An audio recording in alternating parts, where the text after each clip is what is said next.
When it comes to aftermarket car parts, there are a lot of car parts out there that are exciting and fun to talk about because they look cool and they do really cool things for your car. Today, however, we are talking about brake pads. And while they might not be the most fun or exciting thing to talk about, there actually is a ton of information that you should know about your brake pads because guess what? They are responsible for bringing you to a stop. And if you don't really know what you're getting yourself into, it's something you can screw up actually pretty easily because there just so happens to be a ton of different types of brake pads out there. So if you are looking around for some new brake pads for your car, whether that's just to replace your OE ones, or maybe you're looking for an upgrade to last longer or something dedicated for strictly track use, that's what we're going to be going over today to kind of help understand the differences between different types of brake pads, specifically when it comes to our friends over at EBC Brakes. EBC Brakes have been making brake pads and rotors and stuff for quite a long time. They're a UK-based company. They're made in the UK,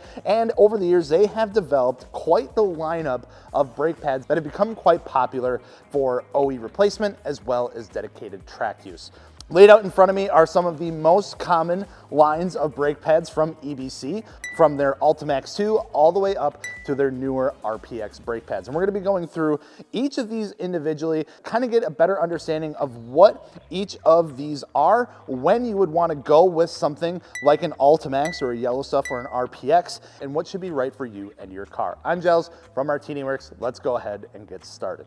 So we're gonna go ahead and start on this end of the table with the Ultimax 2. Now these are what are gonna be considered to be your OEM replacement pads from EBC. They're not gonna be anything too fancy, they're not gonna be anything too special, but they're gonna get the job done and they're gonna do it on a decent budget. These are an organic, non-metallic compound, which is some of the most affordable compounds that you'll find when it comes to brake pads. It usually goes from organic, semi-metallic, carbon ceramic, etc., etc. The organic ones are typically going to be your cheapest, but is essentially what you find in a lot of standard brake applications. On here, you'll see these are noted by the black backing pad. All of these pretty much have some sort of color coordination, which you'll find in the name of these as well, outside of the RPX and the Ultimax. This one has the black padding on it, so basically just pretty standard. This red stuff on the actual face of the brake pad is actually to help the bedding in process when you get new brake pads. This is just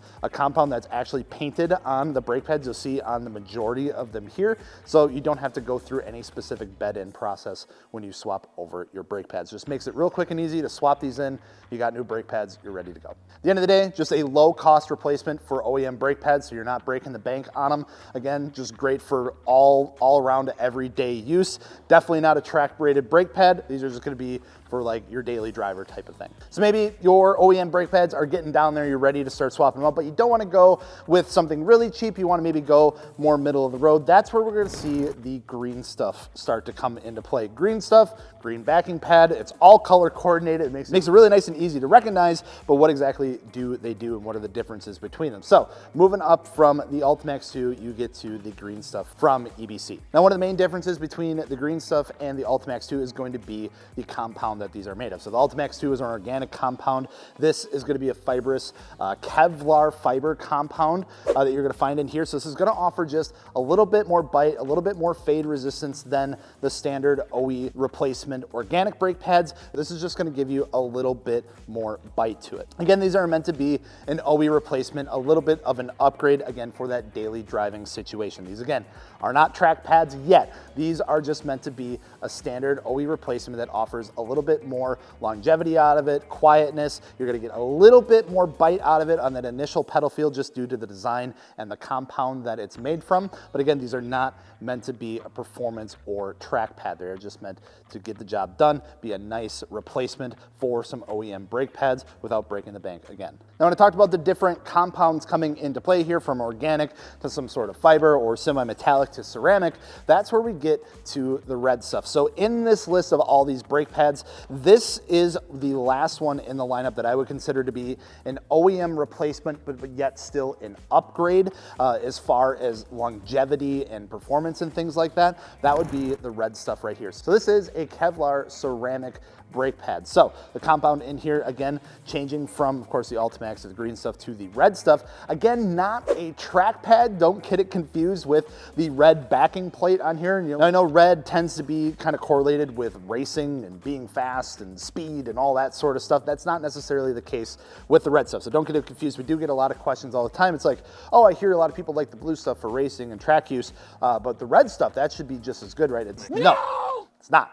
Different compound, still meant to be an OE replacement. Now the ceramic and stuff that's infused into this compound, or used in this compound, I should say, is meant to be an upgrade so you get a little bit quieter brakes, you get them to last a little bit longer. These three are meant to be for the everyday person who is just looking for an aftermarket brake pad solution, so you're not spending a ton of money on OE replacements specifically, and you want them to last maybe a little bit longer. You have a little bit more pedal feel out of it, so you're more confident in your brakes, but these are not gonna hold up to like high temperatures of the track or aggressive performance driving or anything like that. These are more meant to be an upgrade over OEM as far as comfort, longevity, and things like that. So now we get to the part of the lineup where we start to get into more of that high performance and track use brake pad. The red stuff is the last in line for that true like kind of OEM option or upgrade. Now we get to the yellow stuff. Now these specifically are for an R35 GTR. You can tell by just the overall style of this, the drop in with the pins, with the big brake calipers and things like that. This is going to be the first in this line of being a race or track dedicated pad. You can see we still have that break-in coating painted on the surface of the brake caliper, because you can still use this all around as a just really good brake pad for street driving. Maybe you're thinking of taking your car to the track, so you want it to be equipped for that. This brake pad is gonna do that really, really well. The yellow stuff was one of the top selling brake pads from EBC for the longest time, but I believe that has been taken over by the blue stuff, which we'll get into in just a second, just for one of those reasons. These have a fantastic cold bite to them. They have a very high fade resistance as far as temperatures and things like that. Again, not gonna be super aggressive, but they're gonna hold up to those higher temperatures. If you're doing autocross and things like that, maybe an HPDE event, they're gonna hold up and offer some really good performance for you. And they're just, but with the trade-off of just giving a little bit more brake dust and of course being maybe a little noisy when they are at colder temperatures. With the trade-off being it's gonna produce a little bit more brake dust. You're using a lot more of that material aggressively. It's meant to be a friction pad to stop you from moving. So you're gonna produce a little bit more brake dust. The colder temperatures with these things, a little more opportunity for them to be a bit noisy at cold temperatures because of that aggressive bite to them.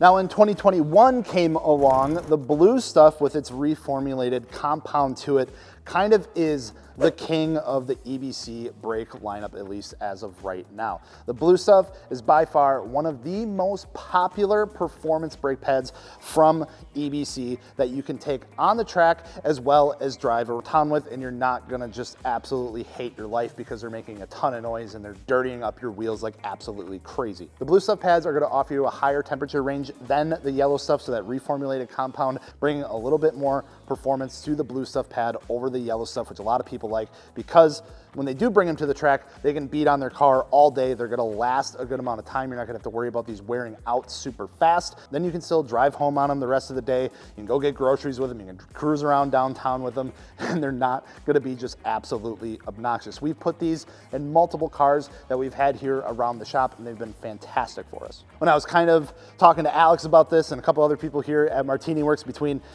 would you prefer to go with a yellow stuff pad versus a blue stuff pad? One thing that stood out to me that Alex said, the blue stuff pad is for when you have gone to a track day and you're looking to replace your brakes. The yellow stuff pad is if you're thinking about signing up for that track day for the first time. So take that as you will. That is kind of a good way to put it. Now we get into some of like the big dogs when it comes to these brake pads, which is the RP1 and the RPX line of brake pads. These brake pads right here are going to be track dedicated brake pads. These are not for road use. Actually, in the UK, they're not even allowed to be road use, at least for some makes and models. The things that they had to get signed off or tested on. It's R90 approved over there. These ones are not approved as much over there. So these are a track pad. You can already see these are making an absolute mess of my fingers because these are meant to do one thing: slow down your car every time you put your foot on the pedal, making sure that it does it effectively and confidently. So every time you do push that pedal, you know exactly what it's going to do. The RPX brake pad is, as you can tell from the other ones, has a different style backing plate on this. This is a stainless steel backing plate. There's no paint on these, unlike the regular steel backing plates on the other pads. These are stainless steel. You don't have to worry about them corroding or anything like that. They have laser engraved specs on the back of there, so you know what you're looking at as far as like front, rear, and that sort of stuff. And these we've also been running for about the past year or so. Lars has been running the RPX pad on his BMW M3, and then we've also been running the RPX on our Nissan Skyline GTT for when we take it out to Road America, take it drifting, anything like that, and they have been absolutely wicked. These brake pads do not mess around. They get the job done.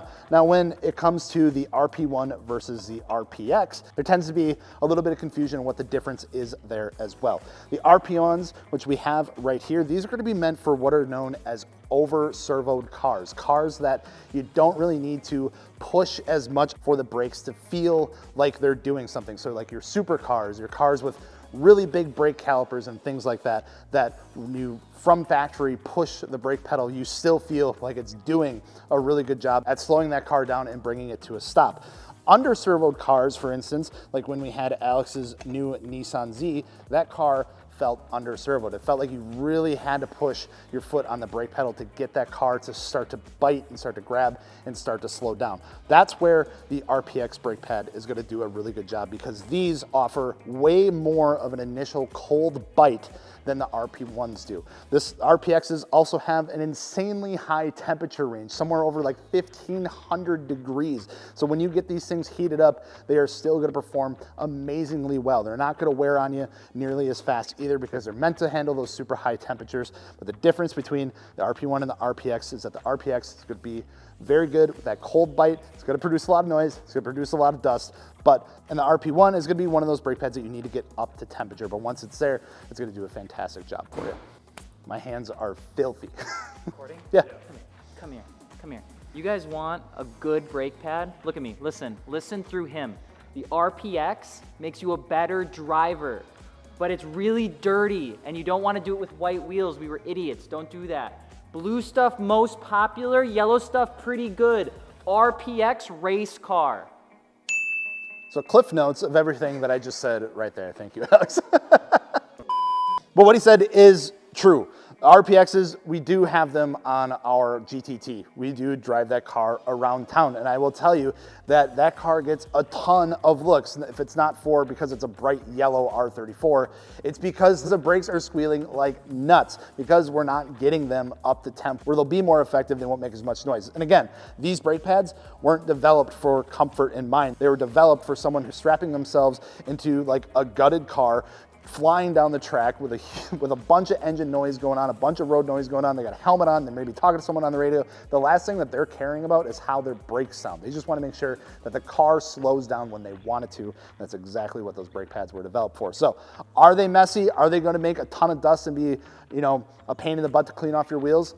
Absolutely. But are they going to be consistent? Are you going to get good pedal feel out of them? Are they going to hold up to high heat temperature and track use?